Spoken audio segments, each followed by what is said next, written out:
when you present certain people with businesses or ideas and they shoot it down, they're pessimistic. They think of all the reasons why you can't do it, why they don't have enough time, why they can't do it at that time, is a big trait in characteristics that determine success. It's natural for a human to feel those type of emotions and try and stray away from it. But once you kind of overcome that and realize that it's an external factor, all the noise becomes clear. You have a vision and all you need to do is execute it. What pushed you through that period of time where you were feeling very uneasy as well? Ladies and gentlemen, welcome to the best podcast you'll probably ever watch in your life, because we have the three founders of B&B Success here. Jordan Pham, Terrence Ma, Stanley Ma. Yeah, today we're just going to be sitting around chatting between ourselves. We're actually sitting in one of our more premium Airbnbs. This is Stan's very nice property, located in South Bank, and last 6 months, If you were attuned to the webinar, you'd know, but it did $39,000 in net profit over the last 6 months. So I think revenue was around $89,000. So that's payout after Airbnb fees are taken.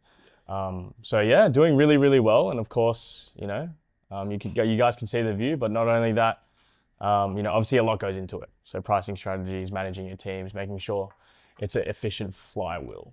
And this is all done through a business model called rental arbitrage. For you guys that don't know, for context, us three together have a portfolio of 65 Airbnb properties that we manage by renting and subleasing out on Airbnb. To put it simply, you rent a property just like any long-term tenant, but instead of living in it, you put it up on Airbnb with permission, of course. Otherwise, you would be doing it illegally and pocketing the difference. Yeah, I mean, people don't understand, I feel, like especially our community. Obviously, some are at 2 properties, 5, 10, even 20 properties. That we were all at 0 properties at one stage in our life. Yeah. Like we were in the exact same position of figuring things out, or you guys first of all. But yeah, I mean, how did you find the business model? I've heard the story a million times, but I've told it a million times, I feel like. But I was scrolling through TikTok one night. It was back when me and Terrence were trying to find something to do, and we were feeling quite lost in life, and we were failing other business models.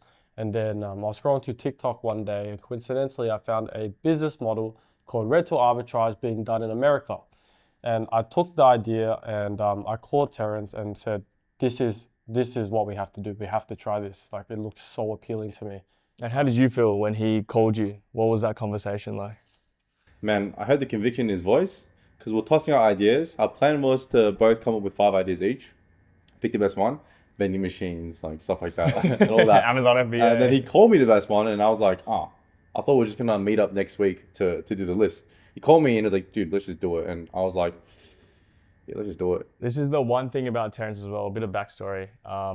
We've been best friends since we were 14.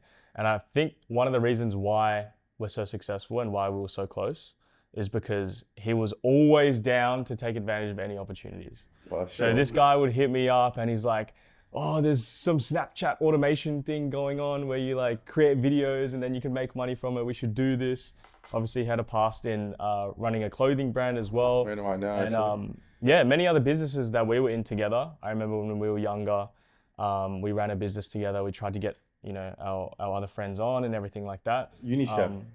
UniChef as well. UniChef. We UniChef. tried to start a Meal prep for uni students. meal prep business for. I forgot about that. That's crazy. One. Yeah, you don't know about that. This one. We have logos and stuff. Yeah, we went to co-working spaces and we tried to figure it out. But you were outreaching to shoot to. Oh, we didn't get too far. No, we got to the point where we cooked food. We cooked bolognese pasta. It was in my fridge for 3 years, and my mom was like, "Dude, get this out. It's covered in frost. Like, what is this?" And then I was like, UniChef. Yeah, that was hilarious. If you're in uni, you need a chef. So go UniChef. UniChef, the only one chef that you need. Oh, man.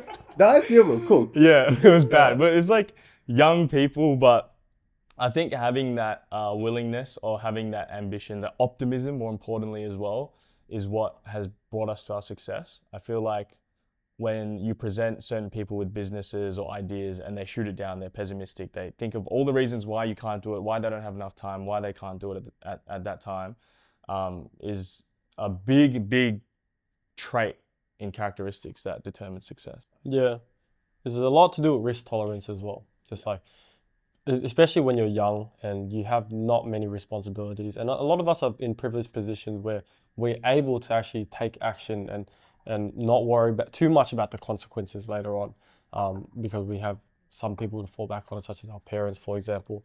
I think all three of us, and we've talked about this in the past, but all three of us were always willing to take on risks and go for opportunities and just see what happens. Yeah. So I guess first steps after Jordan watched that TikTok, you guys had that burst of excitement. What actually followed in terms of practical, tangible next steps that you guys did? Click, yeah? It was Click. Yeah. Yeah. Click. Yeah, so Click was a co-working space that I was renting at the time for a clothing brand, The Warehouse. This clothing brand right here. I wear it to this day, actually, every single day. Jump on. Is it still, the website still live? Nah, but I got Warehouse full of stuff. So All right, send me guys. your address, I'll send it to you. Send Jordan or myself or Terrence an Instagram DM. Wait, We'll you get you a good price. You have a warehouse still with all the... I mean, it's my mom's garage. She's super Oh. nice. Yeah. But I'm like, do not throw it out. I might revive it. All right, That's guys. so funny. All right, back to it. Yeah. So you guys were at Click the We had a warehouse, and then it was long distance at the time because Jordan was west side, I was east side, and there was a co-working space that we could both attend to because I was part of the first one between us in Kensington. It was called Click, and we booked the meeting rooms and just used to go there every day. Yeah, that place is now closed, actually. No way. Yeah, they're closed down. Unlucky, Damn. but That's what happens when the best tenants leave. true. I wasn't paying there. No, But anyways, we booked a few meeting rooms. I think it was like back to back for like 2 weeks. I remember going there probably at least 4 or 5 times a week for like 2 or 3 weeks straight. And the first couple of days were market research. I have a couple of pictures that Terrence found from back in the days, like probably day 1, day 2. This guy was making a website for no reason. Yeah. I don't even know what the website was for. dude, I have this crazy memory. I remember how Terrence told me in the early days that you guys are running through the feasibility and you're like, oh, it doesn't really work. And then he called me and he's like, oh my God, it does work. We were in USD. Oh, I remember that. Yeah, so we're looking at AirDNA, and AirDNA is a US-based software, I'm pretty sure. Yeah. So they were always default to US currency. And we were like, man, it's like close. It's like a little bit profitable. But then when we realized the setting was set to USD and we changed the AUD, the margins became fucking crazy. And we were like, oh my God. What are we doing? I'm sorry. What are we doing here? I was like, what are we doing here? What are we doing here? That's crazy. What was like that first call? Like, can you guys vividly remember the first cold call you did? First cold call? First cold Like call. the first cold call ever? No clue. Nah. We have a recording though. Oh, you have a recording? We have a recording. That's awesome. It was probably Terrence doing it. Yeah, it was Terrence doing it. I wrote the script though. Oh, you wrote a script? I wrote a script based on, because beforehand I was a sales consultant. So I had a script always when I was outbounding because I was selling light bulbs. Hated that job, only stayed for like 4 months. But I had a script back then and we used some of those sales skills to outbound to real estate agents. Our first cold call, he did it and we were nervous as hell. And I remember the first few phone calls was just to kind of gauge if it was actually feasible. Just like, hello, like, would you rent it?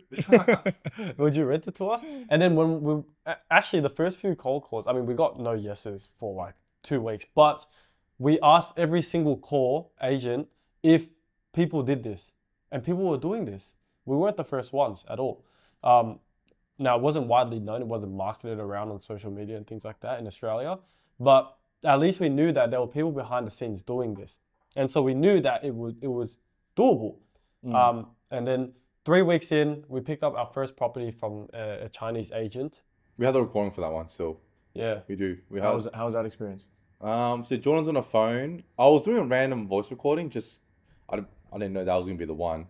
But in the phone call, Jordan's like puts it like the pitch in, and the guy's like, no Airbnb. And Jordan was like, whoa, wait. What if I paid more?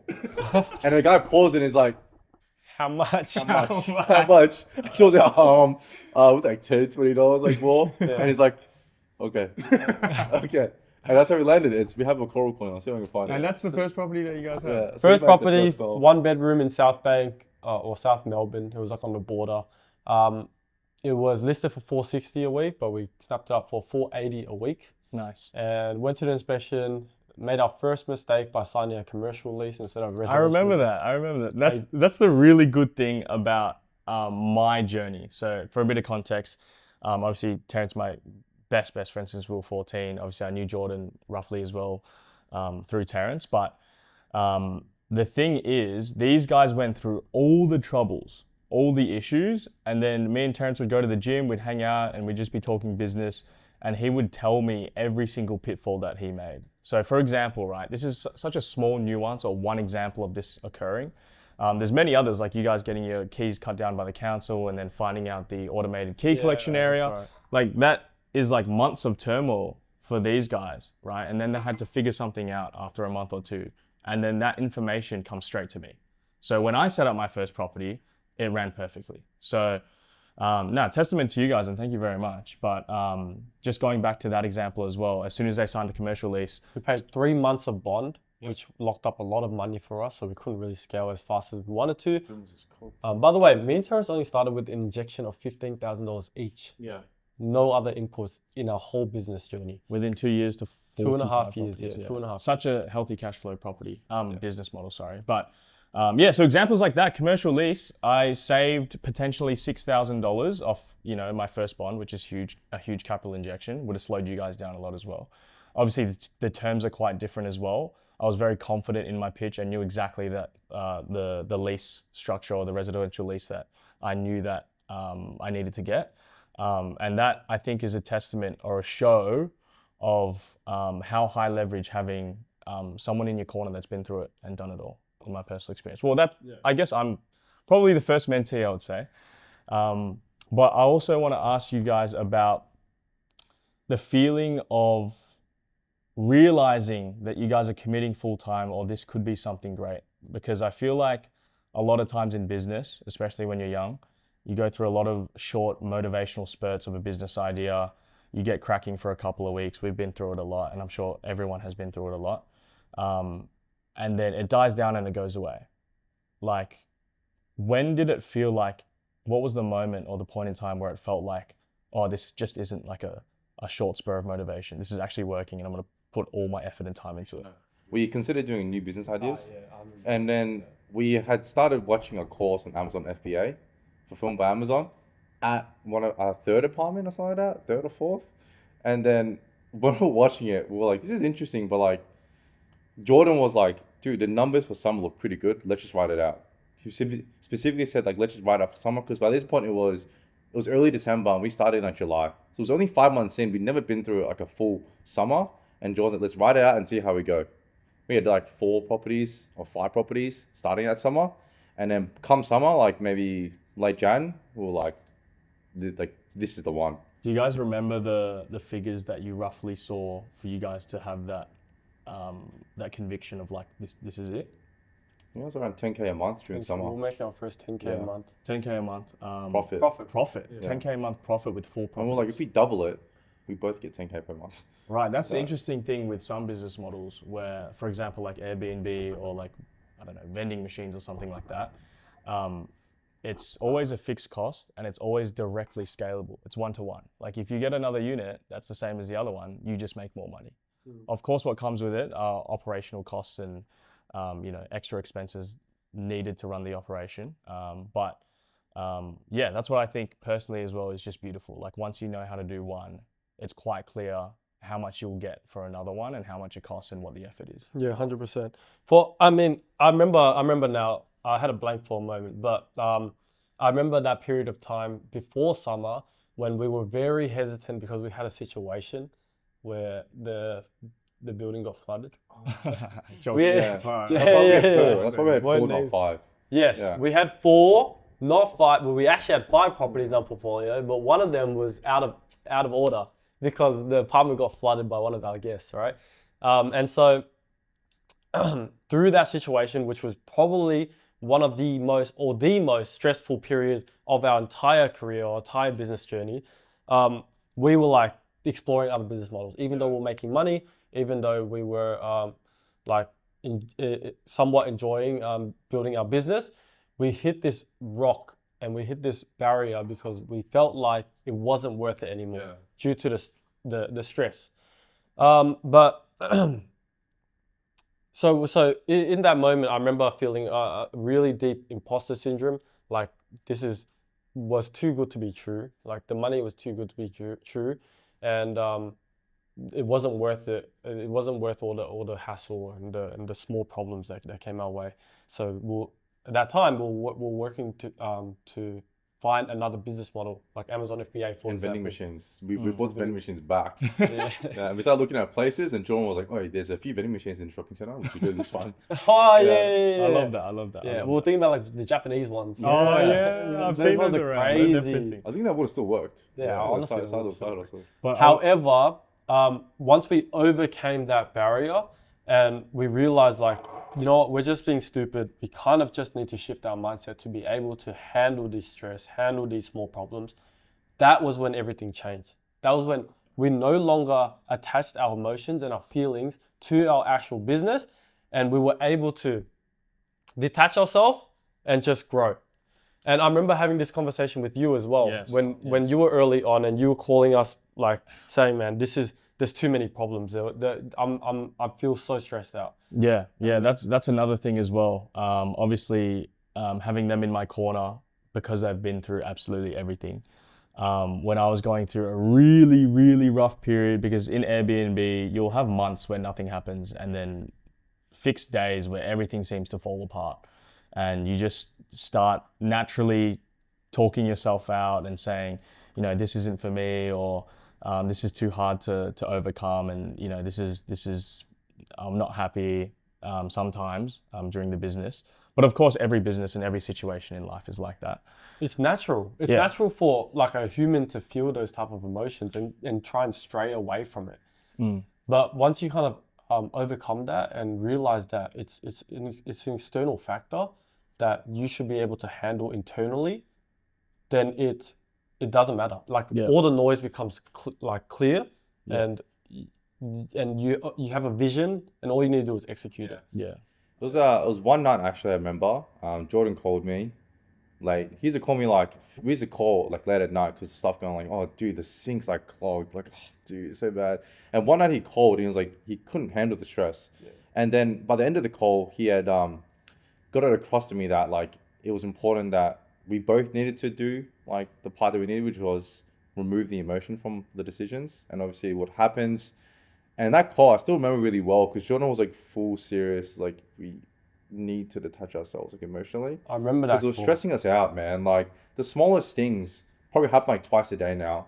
That honestly is kind of laughable. Yeah. Like sometimes guests like I'm locked out. It's 11 p.m. Yeah. I'm just like that's tough. That really is tough. But like I would in a hotel. On top of that, I would say this is what we tell our students as well. Once someone goes through a really bad experience, you can view it in two lenses. You can be pessimistic about it and delve into how bad everything was, or you can be optimistic and see everything as a silver lining. So the silver lining of a really bad situation is that it's highly probable that you're not going to encounter anything much worse.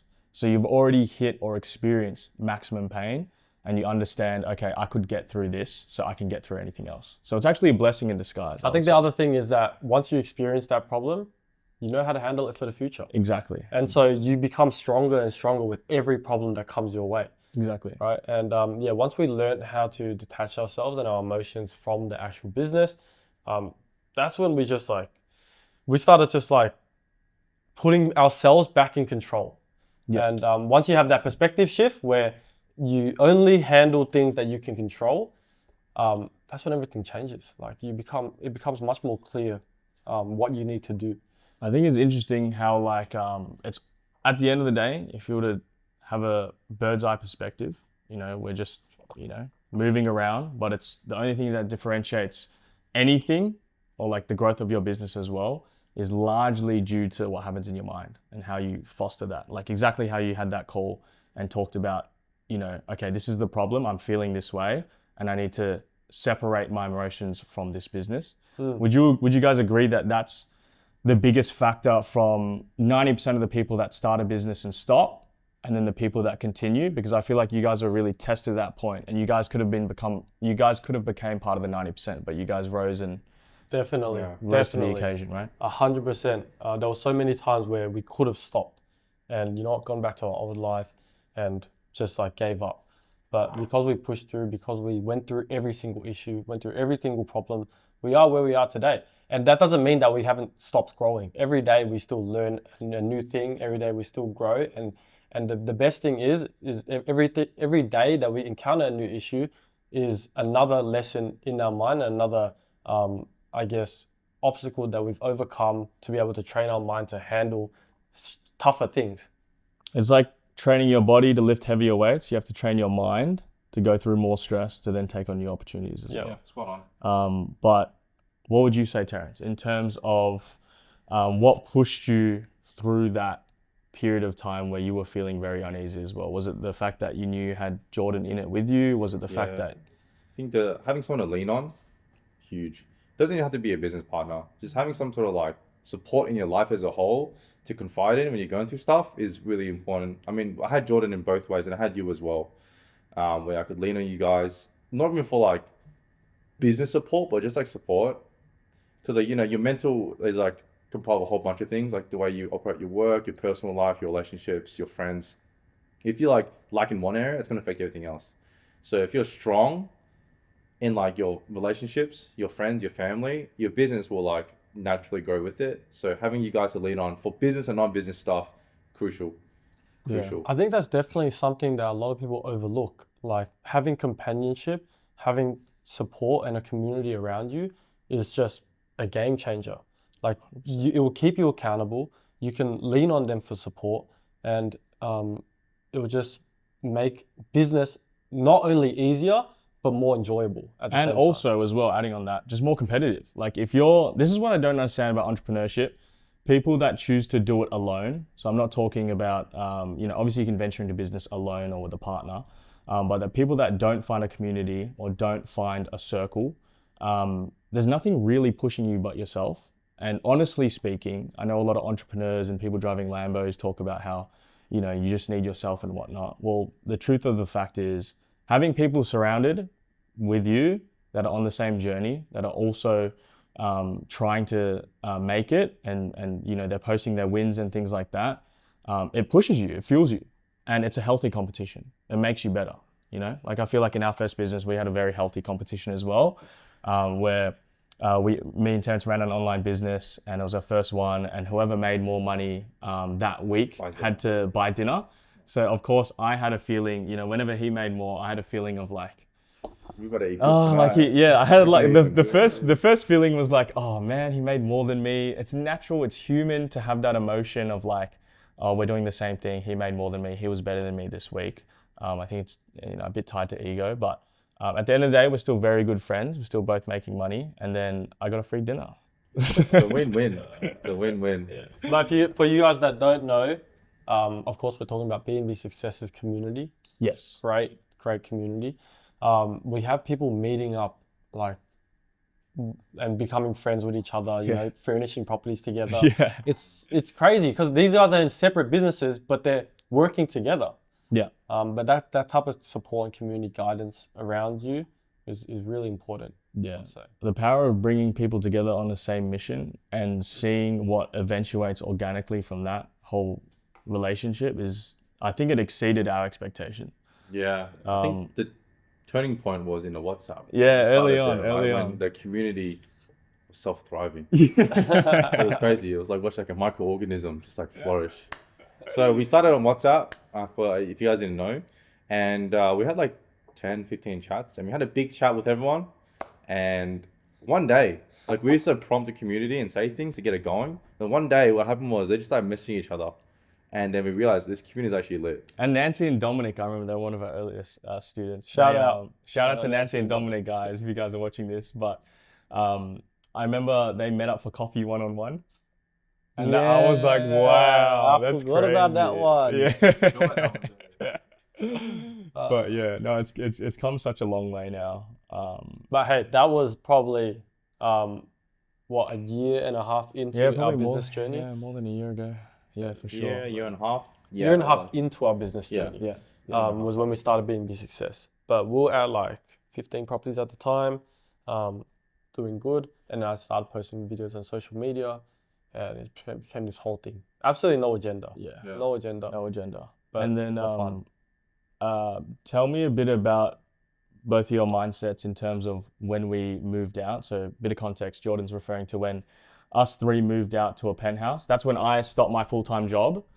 Bit of background, further context. That's when I quit my full-time job.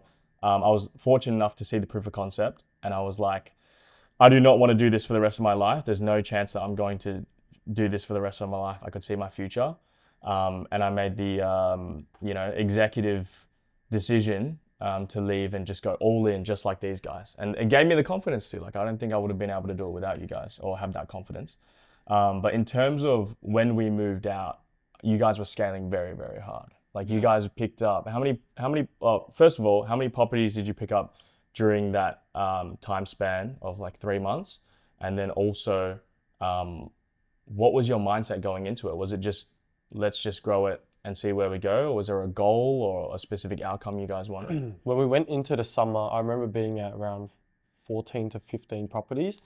We moved out to the penthouse, and the next day, or like one of the next days, we picked up 5 properties in the same day. 5 properties in the same day is probably a record to this day. But at the end of summer, I think we had like 25 or something. Yeah, I think it was like 28 or something like that. We got like 28-ish. But we signed as 5 properties because I was like, Jordan, trust me, we can do it. We're gonna live in a city. Like, we just have to drive 2 minutes and we can sort it out. Oh yeah. So that actually helped us. Like, I think you brought the idea of moving out, and we're all very supportive of it. Like, it made sense. Live where you work while you grow. I think having that separation is important. Jordan can attest to it. But when we're in that grow phase, being like 3 minutes from an apartment, it's pretty lit. Like, you just drive. I had to take Stan's car around and go get furniture. It took me like 20 minutes. So easy. Yeah. So we took those because we're going to move out, which again, just... Yeah, for sure. And now things are obviously optimized to the degree where we don't have to drive, or we can, pick up properties further out or be remote and be further out to do these tasks, which obviously comes with growing. But what was kind of your situation like when you picked up those 5 properties? Obviously you hadn't grown that quick before. What was running through your mind in terms of like, how are you ticking in terms of how do I get this done? How do I do this? Was there a big growth period in terms of scaling quickly with that experience?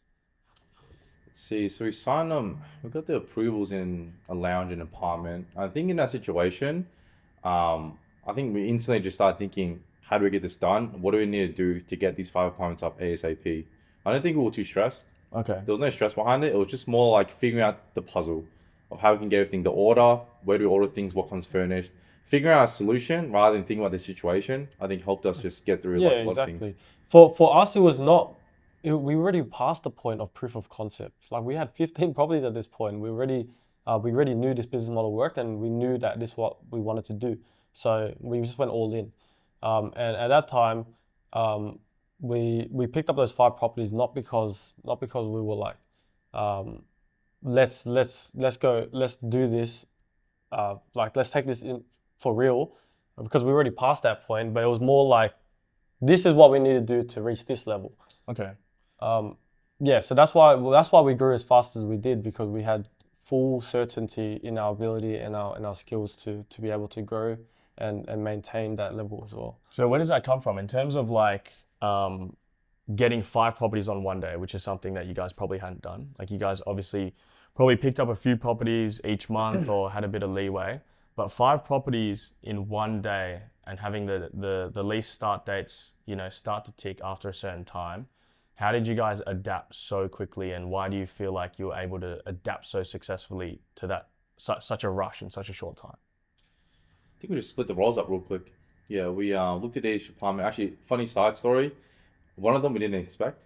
It was the worst one to not inspect, because Jordan thought we got a 2-bedroom for like way below market. Yeah. And I looked at the photos and I was like, where's the second bedroom? There's a wall divided. There were 2 rooms with walls, and we're like, that's a 2-bedroom. First day we went in, we realized it was a 1-bedroom where they put a wall up in the living room. Yeah. But like to separate the kitchen from the living room to make it a 2nd bedroom. So it was 2 bedrooms and no living room. Yeah. So we were like, what is gonna make more money? A premium 1-bedroom with like a secluded living room, or a 2-bedroom with no living room? Yeah. We chose the latter. didn't pan out. But I guess that's where the experience comes Yeah. into play. So next time, if We're not someone gonna do comes it. to you and Like- says like, I've got this extreme situation, like what should I do? I remember the first couple of guests were like, "Where the hell is the TV?" But we had a photo in the listing saying specifically no living room, and it was a photo of a TV plus a TV unit and couch crossed out. We put it there, and no one would buy it. Like they would still book, Yeah. expecting a living room because it was standard. Yeah. But yeah, that was that. But back to the one before, yeah, just divvying up tasks. You know, you do artwork, I'll do Kmart. Right. You pick up stuff because you have a van. I'll do Right. everything in my power that I can. You do everything in your power that you can, and then when we put those together, we're done. Yeah. So would you say that splitting responsibilities in terms of maybe the top three most crucial reasons of running a business as a partnership, do you think where does splitting responsibilities fall on that It goes for not just a partnership, but just a business in general. Like you will always have a team behind you. And you should always split your roles and responsibilities up in an efficient manner so that everyone knows exactly what they're doing, everyone's clear on their role, and there's no overlap. So if I leave that with you, you're going to get it done. I know that for certain. And if you leave someone with me, I'm going to get it done. And therefore, all aspects of the business is covered, and all aspects of the business is ran separately, but they all kind of combine together to create this cohesive engine. That makes sense. I think it's very beautiful when it starts working well, when it clicks and you're with a business partner. And it's like, you know, most of the time a good friend or a best friend. And then when things are happening and being done without your knowledge, and then, you know, vice versa as well. It's an experience that you can't really describe. It's such a nice feeling inside, I would say. I would hope that anyone out there, anyone watching this, even if there's like 10 views or anything like that, if I can hit one message to one person that's watched this far, starting a business, whether it's with yourself in a community or with a friend, it's a feeling that is indescribable, I think. I think there's no words that can be put to it, just that energy that you feel. Being able to live live the up moments with someone and share the moments where you guys are succeeding together and achieving together is really fulfilling. But also being able to have support around you when you are feeling down and living the rough times of business. Because ultimately, there are going to be times where you have downfalls in business. It's inevitable. But having like support around you makes a world of difference. Yeah, I'd definitely say so. And in terms of, I mean, we've talked about a lot of good times as well. Can you guys tell me about something else that was catastrophic that happened throughout your business journey, maybe at the mid-mark? So obviously early in your journey, there were some issues, the flooding and things like that. What about when you guys were more sophisticated, you got tested for that second time? What do you feel like that second test was? Honestly, like after the whole flooding incident, like 5 Probably properties much in, worse than that. there was like, I can't even think of like a really bad thing that happened after that. Yeah, compared to that, like I have videos of it. I'm walking into the place. Like Yeah. Batman. Do you want to check it out? It's like the end of the Batman with God. Patterson. Yeah. It's just the place is. I've never seen Fun. anything like it. Right. Like the whole floor, like Neighbors. you're stepping on the carpet, it's just like the wet puddles in the carpet, and then the carpet's like ripped out, water everywhere, water inside other apartments as well. The gym, the roof was collapsed. The apartment gym, the roof had collapsed. I didn't know because of the about flooding. that. I didn't know about And then the lobby was wet as well. that. That is crazy. Insane. That's Fire crazy. trucks, everything, flashing crazy. lights, craziest thing ever. It happened so early on that it turned us off completely. But I think that because of that catastrophic incident happening so early on in our business, it set us up for to be able to have our mind ready for scaling our business to the next level. A blessing in disguise. And that booking as well, again, the power of knowing beforehand, it was 100% preventable. It was absolutely wasn't meant to happen. Some guy, we had just listed that property, right? No, he just listed it. And some guy wanted to book for 2 weeks. And No, he wanted to book out another apartment for 2 weeks. He's like, oh, do you guys have a place for 2 weeks? And I was up 9 a.m. I remember I woke up early that day for no reason because the blinds weren't open and I was sleeping at that apartment. And he messaged saying, do you have a spot ready for 2 weeks? And I was like, we don't, but we have a place that's just listed. Yeah. And then he's like, managed to get his contact off Airbnb. Yeah. Met up with him. Yeah. And chose to let him stay. Yeah. And we took payment off platform. He stayed for like 2 months and paid every single time, but he had a warrant on him. And I told Jordan, I was like, happy to give this guy another chance. I think everybody deserves a second chance. Yeah. It was just a gun warrant from like 2 years ago. Right. And I was like, he has a dog. This is the dog story. He brought his dog along and I met him just to make sure it was legit. And his dog was in really good condition. It was nice and plump. It was a big like pit bull. And I was like, if he's feeding his dog right, he's doing something right with his life. True. So I was like, Jordan, we'll let him in, but I collect his ID. Got his ID, Googled him. That was good. Gun warrant, Sydney, magistrate's court. And he was already in by that point. And Jordan was like, are you sure we should let him in? Like, it's not too late. And I was like, nah, we'll allow it. Yeah. Let it slide. Let it A slide. lot of lessons. That So 100% preventable. Do not go off platform. yeah, staying with Airbnb, you get the security, you get the ID verification, everything. I think Airbnb even warned us that was bad booking. Yeah. Airbnb was like, be careful with this one. And we're like, nah, it's calm. It's calm. sometimes you gotta touch the kettle to see if it's hot for yourself. But end up being fine anyway. Yeah. All sorted, perfectly fine, no issues after that. Anyways, after that we implemented so many preventative measures and SOPs that pretty much I don't even remember like that many bad incidents after. Maybe a couple parties, a couple toes, customers getting toes, but in general, not many. Nothing can compete with that. Yeah. And issues rarely come up. Like the ones where we have to get involved, probably once a year. Yeah. Like once a year at most. And I want to touch on that as well in terms of being involved. What was the catalyst that really started making you guys realize we're growing way too quickly?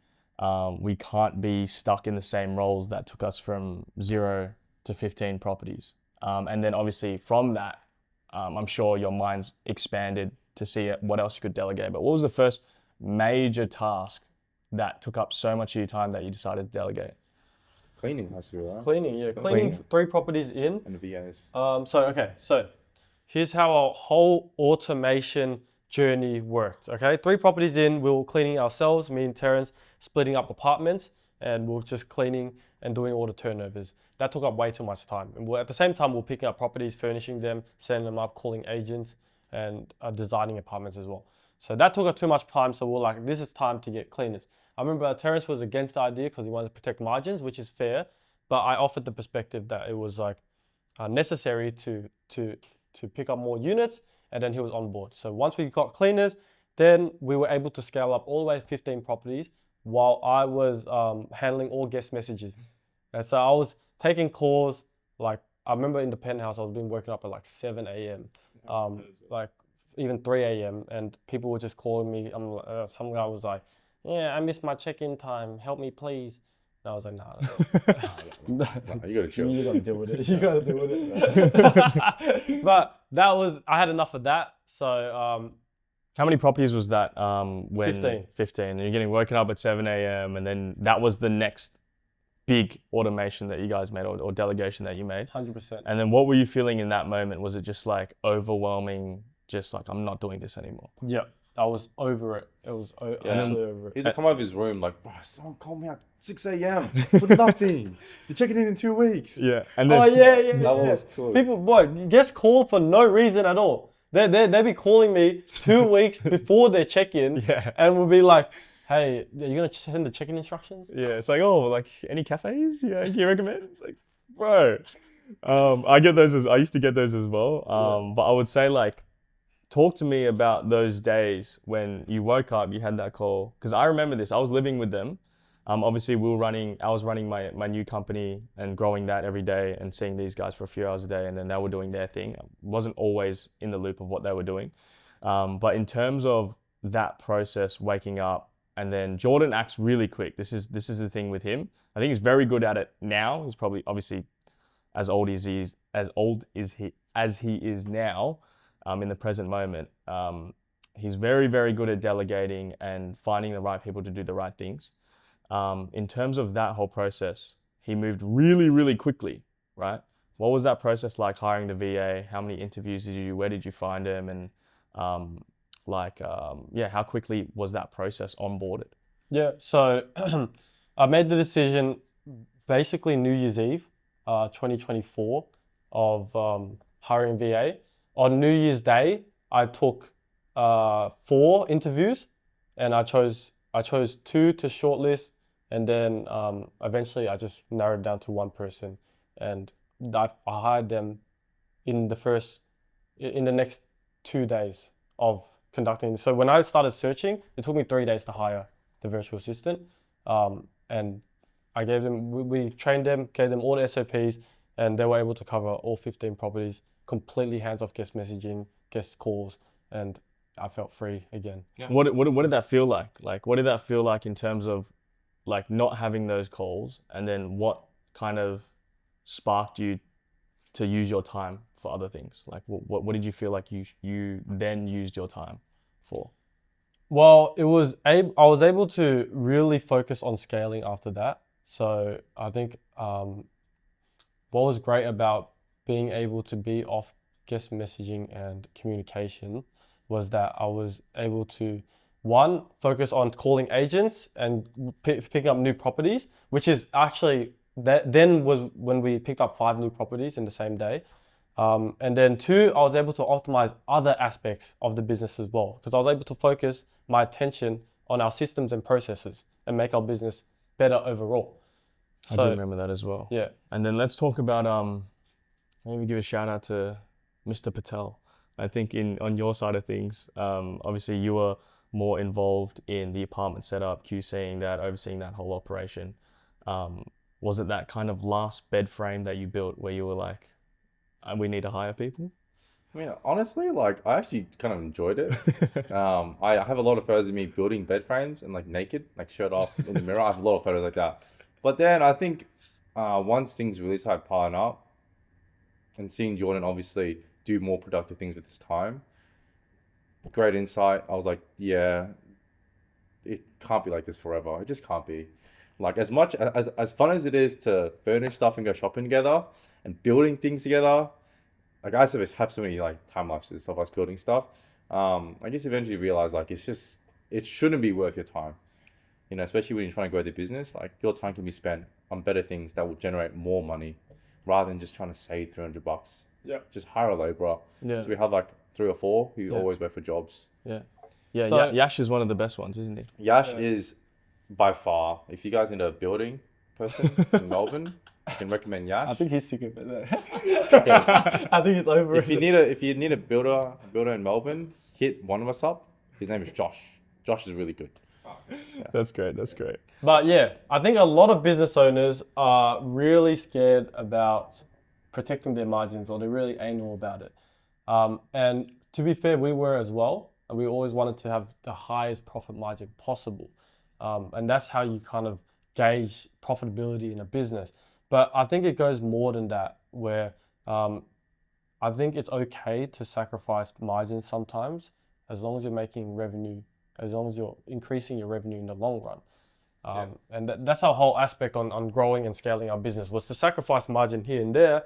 But overall, we were able to systemize and operationally create better processes to be able to scale and get us to that next level and reach higher and higher revenue and property counts. Yeah. And that's Yeah. and that's ultimately how some operators in not only Melbourne but Sydney, New South and Queensland were able to scale from 0 to 5 properties in the time span where we went from 0 to 45. Exactly. And I would say that just a testament to your whole journey and you guys learning each step of the way, sacrificing, like protecting margins at the start and then becoming better business owners, delegating things out, accepting smaller margins, has been able to grow you to this level, which you can't get to, which Terence talks about a hiring cliff, which I'll get you to talk about in a second. But in terms of the notion of economies of scale and then eventually getting that margin back by going in-house with your cleaning team as well, which you guys have done. That would only be possible if you had that mindset of, hey, let's continue to grow this properly, take some less margin, and continue to find other ecosystems and ways to lower our margins. Would you like to talk about the hiring cliff as well? Hiring cliff's pretty high level in terms of like where you're at the business. Not applicable to amateurs or beginners starting off at all. But I think like the general sentiment around business and scaling is, I think it should apply to most businesses, maybe some exclude some tech products. But as you scale the business, as your revenue increases, it's completely natural and probably meant to happen where your profit margin goes down a little bit. Like you can't scale the business and then increase the profit margin or like the margin with it. When you get super high revenue, your margin will go down because you have to start hiring people. So it's like, let's say you're making $300,000 a year and you're managing 20 properties by yourself. So $300,000, 20 properties. The hiring cliff would be, let's say you hired a manager on for $100,000 a year and he took over your role. You still have 20 properties. Your revenue is the same, but your margin goes from 300K profit down to 200. And that's what you're exchanging for. You're getting time back. So you're in a position where you can either work full time for 300K or work nothing for 200K. And that's sort of where margin sort of goes down as you scale, because you have to hire people. Expenses like a VA, a manager, not applicable, or a full-time runner. We have someone who does full-time running tasks for us. This stuff is not applicable when you're at 3 properties, so you don't need to hire them. But once you scale the business fast, you're going to go through hiring cliffs where you need to start paying for a runner full-time, which is like $80,000, $90,000 a year. Plus a manager, plus a VA, $25,000 a year. These expenses cut down your margin, but overall, you're still making more money. And of course, if you don't go through the hiring cliff, you'll never get to 50, 60 properties. Exactly. You can't get 60 properties by yourself. Yeah. You have to hire one person, probably at like 20. So it's really interesting. I feel like because you guys or myself as well have been through every single stage, and obviously you guys are at probably the top level of, how far you could go for now. It's great that we can help people with different goals. So some people looking to get 2 properties, maybe get $3,000, $4,000, $5,000, $6,000 a month passively. And then obviously, like if you want to talk about Riley as well, I think that's a good example of how you helped him. So Terrence's personal mentee has found really, really great success and has been able to achieve this success in how many months, and what is he doing currently? Just so you guys know, Riley, extreme action taker, like fast as a bullet. When he heard about us, he was on the program within a day. No bull crap. Like you can ask Brian, he joined really fast. He had a property up for 2 months before he did. So he tried to enter arbitrage and he just did it because he wanted to try it. He had 3 nights booked out of 2 months before he joined our program. Yeah. This is like the screenshots of it. The screenshots are crazy. Ridiculous. 3 like one bookings. booking and then the whole calendar's empty. Yeah. Calendar's cool. So he joined on May 31st. Yeah. By the end of the second month, he started doing it. And after that, 60% for the first month, after we adjusted everything. He watched all like the listing optimization, the pricing videos, the furnishing that we all provided, 66%. And every single month after that, 95% minimum cleared. And now he's probably at like 12 properties, profits around 30 to 50 a month. Shout out Riley, man. We flew over to Gold Coast to meet him, or to Brisbane to meet him. And he gave us a car to drive, which was a crazy. Brisbane penthouse, Gold Coast penthouse. Shout out Riley, that man. was insane. But we stayed in his Gold Coast sub penthouse. Craziest experience. At Probably Q1. the best accommodation I've ever stayed Yeah, at. Q1 shout out. But yeah, just want to say Riley, really fast. When he wants to do something, he does it. And these are the people that tend to see the most reward. Yeah. Right? Because they take fast action. They take so many opportunities. Like luck isn't about being lucky. Lucky is putting yourself in a positions to get lucky. The harder you work, the luckier you get. And Riley is like 100%. I think walking proof. I think the biggest thing as well that a lot of people miss out on was he's fortunate enough to have that innate kind of drive, but also he did have experience in business previously as well. So from what you guys have heard from Terrence and Jordan already today, there's a lot of mental gymnastics and growth that happen within your mind and how you think and how you perceive obstacles and how you perceive your own time and how valuable it is. Where he was able to make the distinction quite quickly. If I want to get fast-tracked, if I don't want to go through all the turmoil and all the hard and all the sacrifices, well, you have to leverage other people's knowledge, which is why I feel like he's had that growth as well. Because in business, you learn to delegate, you learn very quickly that there are other people that can handle 10% of your business that are 500% more attuned than you or more capable than you, and letting go of that ego and understanding that it's best to do so it sounds simple, but I feel like it's something that only comes to experience. I agree. So I agree. He's a great listener. Riley, I think his biggest quality is he's always listening and asking questions. Like whenever I pop on a call with him, it is most pleasurable. I popped on more than like 10 calls with him because whenever I come on, he gives me the opportunity to help him. And you want to help people that want to be helped. If they don't want help, you can't help them. Yeah. So he just listens, gets sourced, dips, and then he implements, and we see results straight away. Yeah. So yeah, for sure. And I mean, it's even awesome to see people like super young as well that have no business experience, but just that drive, just that knowingness, willingness or knowingness to know that they want to try something and they're quite desperate or urgent in terms of the actions they take to try and get out of that life. For example, like Jake. I mean, Jake's a great example. He's 18 years old, from Brisbane as well. And he's I think he hit his first 10K profit a month quite quickly with us, maybe 4 or 5 months. And being able to help those people and nurture their business mindsets as well is such a beautiful thing as well. Yeah. We'll just pause here because the Terrence here with some water. All right. Quick intermission. Went toilet. I forgot the cups of water. Anyways, we are back. It was quick intermission there because we were absolutely parched in some water. But let us know if you guys want to see Bread and Business podcast. That's what we might name it. We were just talking about it. Yeah. Business and bread. Business and bread. B&B. B&B. So B&B doesn't come for us. Could be the next big thing. B&B sounds like breakfast in bed. Yeah, breakfast in bed. It does. Wait, for those who don't know, I forgot. yeah, bed and breakfast. For you guys who don't know the story about Airbnb, you guys know the story of how they got started? No. Couch surfing? So Brian Chesky, the co-founder, had an apartment, and then there was a big conference that was coming to town, right? And he asked his friend, like they couldn't get a hotel.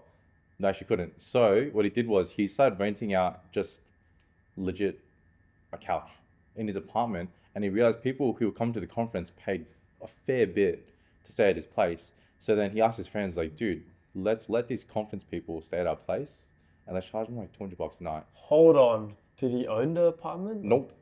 He was renting. Oh my God. Airbnb started from rental arbitrage. Yeah. That's crazy. Thank you, Brian Chesky. Yeah. Shout out to Brian Chesky. Shout out guys. CEO. He made a platform, and this is what he did, which is pretty cool. Side note, he found people that already booked and convinced them to switch over and pay a bit less Wow. than hotels, because hotels charge a premium. They always do because it's a hotel, and that's how B&B got started. He spammed everybody saying, "Look, just book through this website," and that's how B&B got started. That's crazy. I think there's another level to startup founders and people that really disrupt markets and things like that. Obviously, it's one thing to carry on from a strategy and that disrupts a market, but to found it is really, really awesome. If Brian wants to come to the podcast, genuinely, you're welcome to come, I guess. Come if you want. Calling out Brian Chesky. If this gets 10 likes, Brian He's has to come.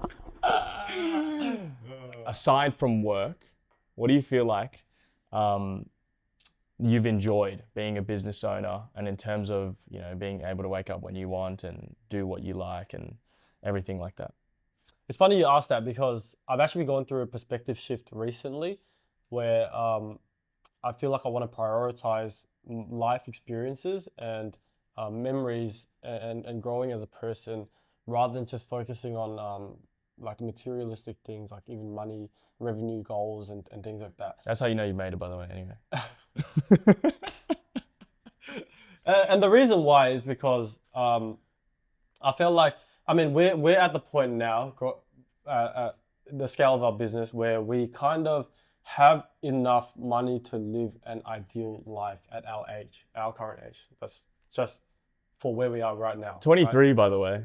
Yeah, exactly. I don't need many things. I just need a decent car, you know, a nice place to live in, which we have, Nice and watch. maybe a nice watch, and that's it. That's it. So we and you know, to travel here and there as well. That's really like all the money that we need, and we're at that point now where we have that money. But sometimes I feel like I'm not as fulfilled as I want to be. So, and what I've realized recently is, and this is after I watched the YouTube video. So I watched this one YouTube video where there was this old guy. Let me rephrase that. I watched this YouTube. I watched this one YouTube video where this senior citizen. I watched this one YouTube video where this older guy, older gentleman, he's about 60, 70 years old. I can't be doing that. I'm 27. 23, it's possible, but. All right. I watched this one YouTube video. Where this older guy, probably in his 60s, 70s, was talking to the camera. Very direct, very authentic and personal. And he was saying how he only truly started living after he had already lived. And the reason why is because his whole life he was chasing after the next goals with his work and his career, and chasing after promotion, and chasing after more money. And every time he hit a new achievement, every time he hit a new goal, he would, you know, have a happy moment, and then all of a sudden it's baseline again, and then he's chasing more money. And it's like a never-ending cycle, per se. So then he had a stroke, and he went to the hospital, and only after that we realized that what was he actually doing? He wasn't his whole time, and this was when he was 50 already. This whole time he's been chasing after work and spending so much time on work and money, that he hasn't been spending time with family and friends. He hasn't been traveling the world, living life like he should be. And that kind of hit me hard. So now I feel like, and a lot of people come to me saying they want to quit their job because, well, we get this all the time, but like a lot of people, even in the community, want to quit their job because they want to have more money. But it's not actually the money that you're looking for, because money doesn't fulfill you in the ways that you think they do. Because, and take it from someone who has enough money to fund the next 3 years of his life, right? Money, A bit more than that. at least 3 years of Could retire frugally. Could retire. Okay, I don't have that much money. But money is never the end goal. It doesn't fulfill you in the ways that you think they do. And the reason why I say that is because it doesn't fulfill you in the way that most people think it does. What fulfills you is actually a balance between growing as a person and living life the way it's meant to be lived, like having experiences and memories, right? If you're able to have that perfect balance of growth as a person and living life to its fullest, then you will be the most fulfilled you will ever be, no matter how much money you're making. So the people that are living their jobs and, you know, working to survive, where they're just kind of, they're brain dead, they're not really, let me rephrase that. They're not really using their brain, they're not really growing or learning anything. They're just kind of doing their role, doing what they're told to do, and that's it. Just chasing after a paycheck, right? Those are the type of people that are working to survive. We, on the other hand, we work to live. We work to actually live an exciting life and grow as a person. So I would say the shift in perspective now that I've been going through is, for me personally, I don't want to no longer chase money. Chasing money is inevitably very depressing if that's all your end goal is. I want to be the person that chases to be 1% better every single day and grow as a person while in my venture, but at the same time, enjoy life on the side, how it's meant to be lived. Money it becomes a byproduct of that growth as well. Exactly. So money will come anyways, as long as you keep growing as a person and keep leveling up. Exactly. And in business, it's probably the single occupational thing that you can do that forces you to grow so quickly, like what we've talked about this whole podcast. Mm-hmm. So that makes a lot of sense. Like, yeah. It's the growth and the experience that, even though it's work, even though sometimes we work, 12 hours a day or something like that, it's enjoyable in a different sense because you're actually growing and Yeah. you're not just doing some manual Exactly. stuff, which is Yeah. cool. That's a good We're perspective. growing, we're learning every day. Very good That's all that matters. Yeah. Yeah. A man has two lives. The second one only starts when you realize you have one. Boom. So yeah, like with like making decisions based on outcomes is something that we've all been trying to learn recently. We brought up outcome-based decision making, where picture the life you want, and then you work backwards and you say, what do I need to reach that goal? Because that's what makes you happy, right? Otherwise, like Jordan said, it's just gonna be like a forever moving goalpost. It's gonna keep moving, and that's what ambitious people go through. Like you hit X amount of dollars per month, and then it's like, okay, next one. There's never gonna be an end if you're truly ambitious. But I think striving to be content rather than happy, I think will take you guys a long way. You can struggle here and there, but if you work on your mindset, you'll be good. Yeah. And this is honestly, this is the best way to be as fulfilled as you want in life, is to work backwards from your desired outcome and your ideal life and figure out how to reverse engineer that and figure out the vehicle to get there.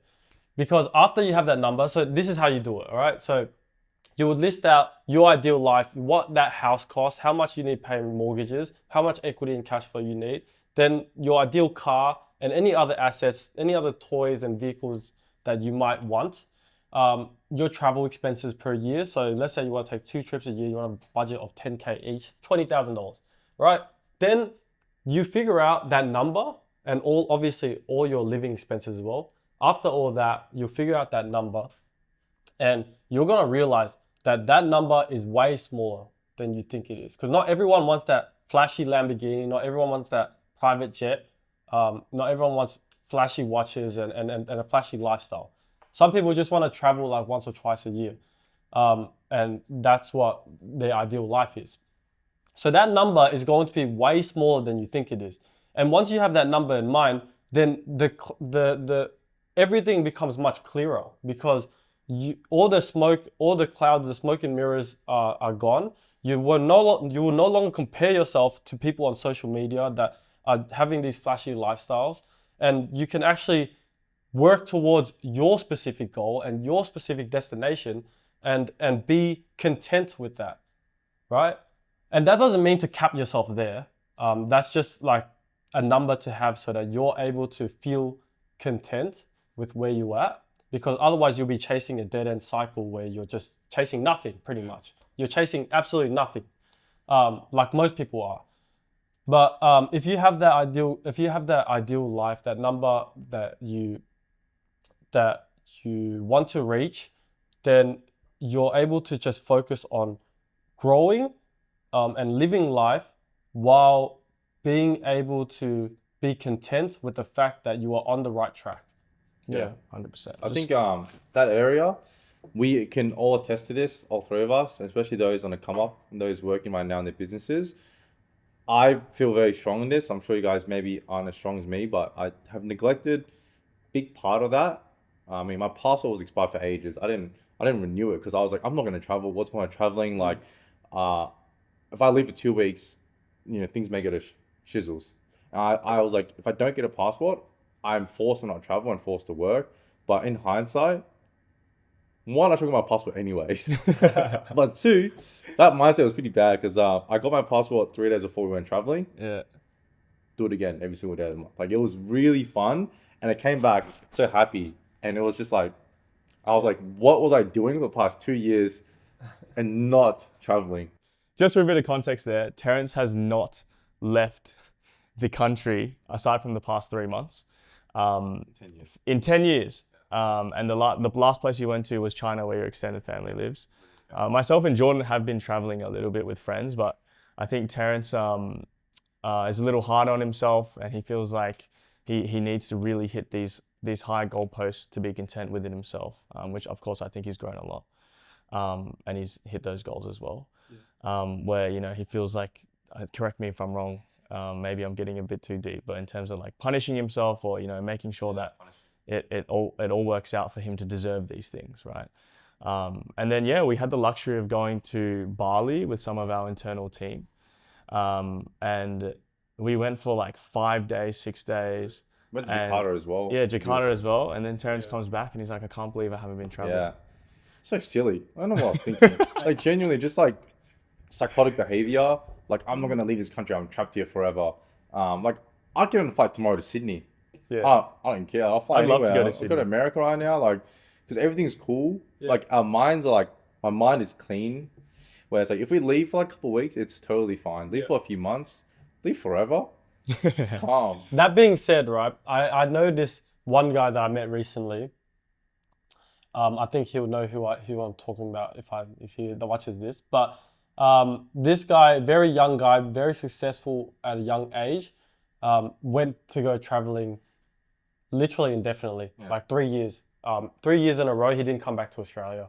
And this was when he was 18. Wow. So he left from 18 to 21, didn't come back to Australia, and he regretted it.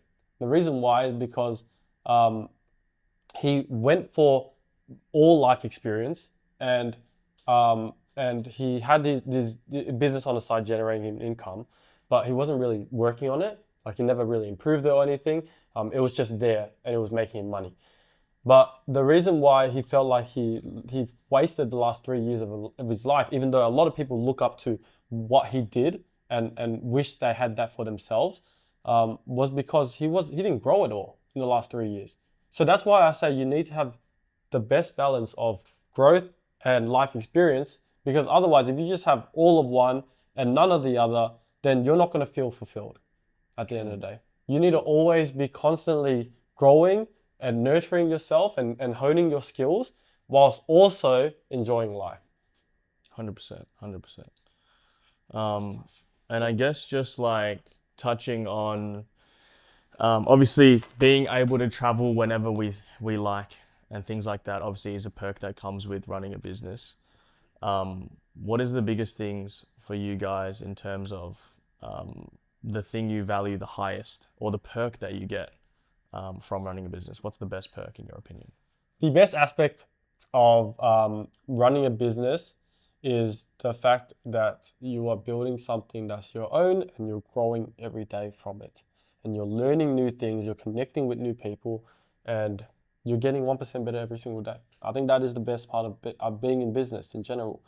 Like there is no other, I guess, industry that you can be in, or like job, where you have to build so many systems, so many processes, make so many connections, and have this whole ecosystem around you that you're building and getting, and you're operationally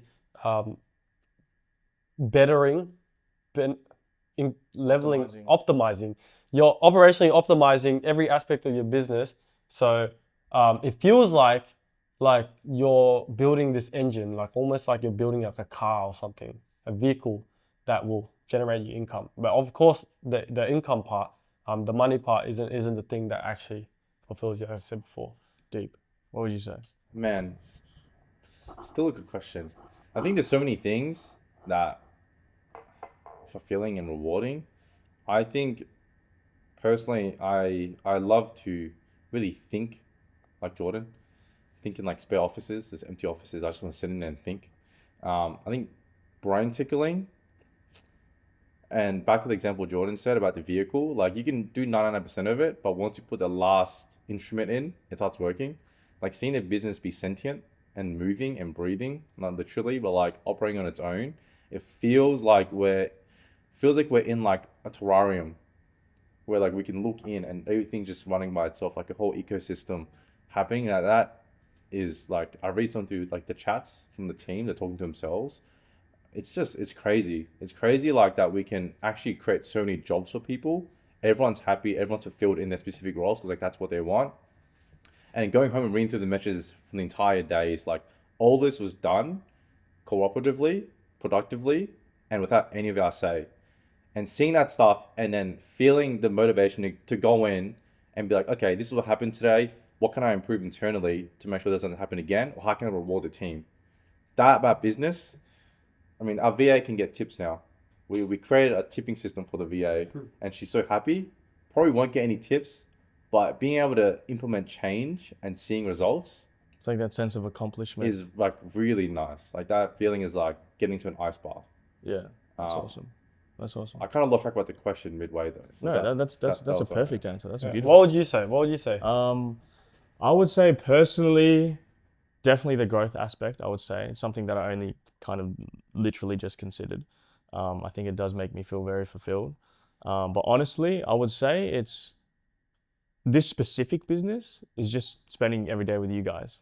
I know like every day people like I'm very dependent sometimes on social relationships. I would say probably more so than the average person. And like we've all been through it in terms of like when we're 18, 19, and then your friends start going to uni, you see them a bit less, and then you're probably going through this as well. You got a great friendship circle though. They start getting full-time jobs and you see them less and less and less and less. And then everyone starts to really segregate, find long-term girlfriends or partners, get stuck into work, get closer to their work friends. And the relationship, one way or another, it kind of takes a bit of a blow. But being able to spend every day with you guys, like as kind of like moving away from the whole business side, that's what I would say probably makes me the happiest with this specific business. Where every single day we get to hang out with each other, and it's just it's something I think we sometimes take for granted, but I think it's the best thing ever. And obviously being able to have that growth and build alongside two of your best friends, as kind of dumbed down as it gets to the experience of life, I think it's something that is really hard to replicate. It's not materialistic, it's like a feeling inside or an experience that you guys share, like traveling. That's what I would say. All right, thank you guys so much for watching the first ever podcast that we've ever done. Again, I'm joined here with Terrence and Stanley. Do you guys have anything else to say? Please like, support, share, subscribe, so we can improve the budget for another podcast, because this is really fun. That's right. So please, I like podcasts. Let's get it going. We'll set this in stone. Brett, what was the name again? Business and bread. Business and bread. B&B, Business and Bread podcast. Anything else? If you're watching this, follow along. Know that things can get better, and never kind of give up and talk yourself down. That's a big thing. It's always, as you guys have heard in this whole podcast, mindset's a big thing. But I hope you guys got some value from this, and I hope you guys not only learned something but enjoyed listening to us rant and ramble about our experience and our journey in business. There's so much more things that we haven't said, but we'll keep that for maybe some new episodes if this goes well. Please. Blow it up. Please blow it up. Please blow it. Thank you guys for watching. See you in the next one. Bye.